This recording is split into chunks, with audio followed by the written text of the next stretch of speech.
ইমাম সাহেব ৫,০০০ টাকা বেতন পাওয়া বালা খান বালা বিন্দেন কোনো অবৈধ ব্যবসা আছে নাকি?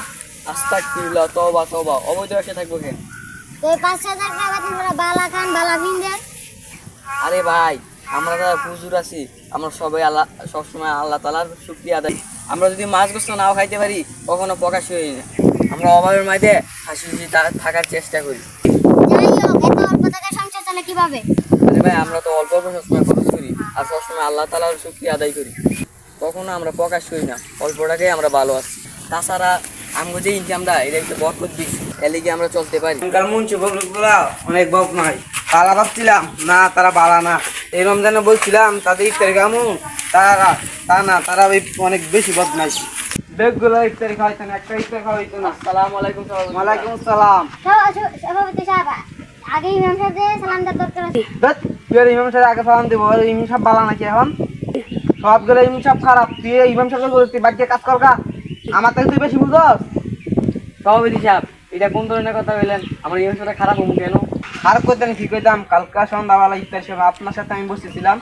আপনার গোস্ত দূরে খাইলেন, আটটি মুটি পিছালেছেন, কালাকে চাকিয়ালেছেন, আপনার এবার কি থন? ও সভাপতি সাহেব, এই কথা। এসার আগে আপনার জানি না তো সিগারেট ছিল না? আপনার বাবা তো চা ছিল, খাইছিলেন না? খাইছি, তা কি হয়েছে? আঙ্গবাড়ি কুত্তায়ও তাই না তো সিগারেট লেবা মাথা চালু এক খায়, আড্ডি গুড্ডি খায় না। এগুলো কি লেগে, এগুলো তো ভালো লাগে না। সভাপতি সাহেব, আপনার আগে কইছিলাম ইমাম সাহেবকে লাগবেন না, পারবেন না। তোমার সভাপতি সাহেব এই রমজান মাসে পাঞ্জাবি আর টুপি বিন্দা একটা বেশ ধরছে, কিন্তু ভিতর থেকে শয়তান দূর হয় নাই। আসসালামু আলাইকুম সভাপতি সাহেব, আমি যাই গা। এ হুজুর কোন বেশি বুঝতেছে, কালকে কম হুজুর পাল্টালাম, নতুন হুজুর লই আমু। সভাপতি সাহেব, আপনার কাছে এই পাওয়ার আছে, আমি কি কইতাম? তুই বেশি বুঝিস না। বুঝতে পেরেছে বালা কথা, নামাজ পড়াইবো, কম কম খাইবো। তুমি এত বাচ্চা পারো কি লিগে? সভাপতি সাহেব, হুজুর তো হক কথাই বলছে। এখন গিয়া মসজিদে সুদ গুছারে আলোচনা করবে, আমার তো ভালোই লাগে। হুজুরের সুদ ঘুষ নিয়ে আলোচনা করবো, যাই হুজুর ঠেলা দিয়েছি গা। সভাপতি সাহেব, খাইয়েন না, হুজুরের সাথে পারবেন না। সুদ ঘুষ নিয়ে আলোচনা করলে আমার থেকে কেউ সুদ নিব না। এই মাতবর সাতবর করলে গিয়ে আজকাল এই দুর্দশা, আল্লাহ তাদেরকে হেদায়েত দান করুন। আসসালামু আলাইকুম হুজুর, কই যান? আজকে মসজিদে করা হবে, বয়ান হবে, চলেন আমার সাথে। ষড়যন্ত্র করতেছে হ্যালো, 70,000 টাকা লাগবো 7 মাসে লেগে, 7 মাসে গেলাম লাভের হার বাড়াই দেওয়া লাগবো। বাড়িত আইতাছি, দুদিনে পরে ঠেলাই যাচ্ছি, আগে টাকাটা দিয়েছি।